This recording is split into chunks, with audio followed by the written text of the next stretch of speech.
Hi friends, இப்போ நம்ம digital கம்யூனிகேஷனில் இந்த 4th யூனிட் coherent detection ஓட MCQ questions வந்து பார்க்க போகிறோம். இப்போ அதுக்கு முன்னாடி நம்மளுக்கு வந்து பார்த்தீங்கன்னா coherent detection and non-coherent detection difference வந்து பார்க்கலாம். So coherent detection பார்த்தீங்கன்னா that is a phase of the carrier wave. The receiver going to have the exact knowledge about this. ஆனால் non-coherent detectionல பார்த்தீங்கன்னா phase of the carrier wave ஓட knowledge வந்து it is not required. So coherent detection பார்த்தீங்கன்னா also called as a synchronous detection. Non-coherent detection it is also called as a envelope detection. coherent detectionல பார்த்தீங்கன்னா error probability வந்து கம்மியாக இருக்கும். non-coherent detectionல error probability அதிகமாக இருக்கும். coherent detectionல receiver வந்து மோர் காம்ப்ளிகேட்டாக இருக்கும். ஆனால் non-coherent detectionல ரிசீவர் இஸ் லெஸ் காம்ப்ளிகேட்டாக இருக்கும். நெக்ஸ்ட் வந்து FSK frequency shift keying நான் பார்க்கலாம். The frequency of the carrier is shifted according to the binary symbol. Next வந்து PSK நான் பார்க்கலாம். Phase shift keying. The phase of the carrier signal is varied according to the binary input signal. ASK நான் பார்க்கலாம்.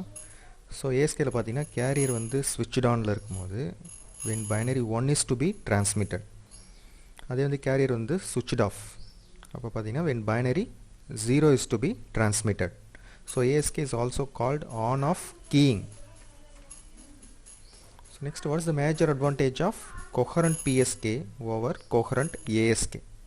So ASK நம்மளுக்கு தெரியும் that is going to be a on-off signaling or keying.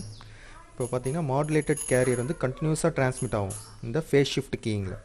அப்போ வந்து இந்த power வந்து that is going to be more in ASK. Power அதிகமாக ASKக்கு தேவைப்படும் when compared to the PSK. Next, major difference between a BPSK and DPSK, binary phase shift keying and differential phase shift keying. So BPSK பார்த்தீங்கன்னா phase of the carrier changes on both symbol 1 and 0. அதே DPSK differential phase shift keyingல பார்த்தீங்கன்னா phase of the carrier changes only on symbol 1. இதுதான் வந்து main difference between the binary phase shift keying and differential phase shift keying. So differential phase shift keying DPSK differential phase shift keying வந்து that is going to be a non-coherent detection or version of the PSK phase shift keying. இப்போ quadrature phase shift keying பார்த்தீங்கன்னா that is comes under the coherent detection. அதே வந்து quadrature amplitude modulation வரும்போது that is going to be a non-coherent detection. இப்போ MCQ questions பார்க்கலாம். First question, the correlating detector is also known as, answer வந்து A, maximum likelihood detector. இப்போ coherent detector பார்த்தீங்கன்னா that is going to consider the phase தான். So phase is going to be the most important parameter. So this coherent detector is also known as maximum likelihood detector. Next question, the minimum Nyquist sampling rate is given as. So இப்போ Fs equal to, answer பார்த்தீங்கன்னா 1/t, answer வந்து A. இப்போ பார்த்தீங்கன்னா input signal comprises of a prototype signal plus noise and the bandwidth பார்த்தீங்கன்னா 1/2t, where t is the symbol time or time duration சொல்லலாம். So இப்போ minimum Nyquist sampling rate பார்த்தீங்கன்னா that is going to be 2w or 1/t சொல்லலாம். Next question, phase locked loop circuitry is used for, answer C, carrier wave recovery and phase estimation. இப்போ பார்த்தீங்கன்னா phase locked loop circuitry locks on the carrier wave and also estimates the phase. Next question, in differential PSK phase shift keying the data is encoded differentially.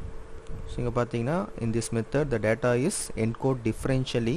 There is a presence of binary either 0 or 1 that is going to be manifested. So manifested means it is going to be clear or it is going to be easy to understand by symbol similarity or difference when compared to that of the previous symbol. So previous symbol compare பண்ணும்போது so இது வந்து clear-ஆ தெரியும். So binary either that is going to be 0 or 1. Next question, envelope detector consists of rectifier and low pass filter, answer வந்து B. The detectors are matched to the envelopes and not to the signals.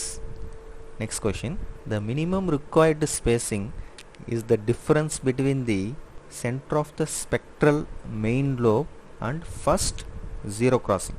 So this is going to be as a minimum required spacing in the non-coherent detection. Next question, the minimum tone separation corresponds to 1 by T. In non-coherent detection, the minimum tone separation that is corresponds to the 1 by T. So answer is B. Next question, matched filter is used for coherent detection. So it cannot be used for the non-coherent detection because matched filter output is a function of angle alpha. So answer is A, coherent detection. Next question, in differential encoding, the dash difference between two waveforms is measured. So ஏற்கனவே நம்ம பார்த்தோம் differential PSK phase shift keying. So அதில் பார்த்தீங்கன்னா that is going to be encoded differentially. So இப்போ answer பார்த்தீங்கன்னா automatically PSK phase.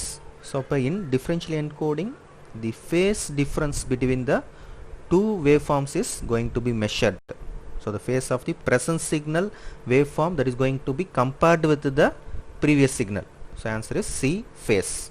Next question, the error probability of DPSK differential phase shift keying is dash worse than PSK, twice of the 3 dB. So answer is C. So DPSK has twice as much as noise than in PSK. So the error probability in DPSK that is also twice 3 dB worse than the PSK phase shift keying.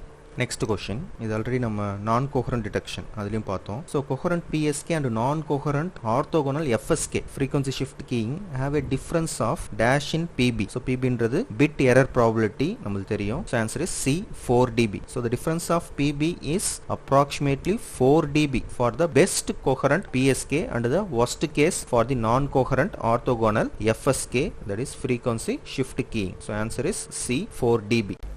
நன்றி, வணக்கம்.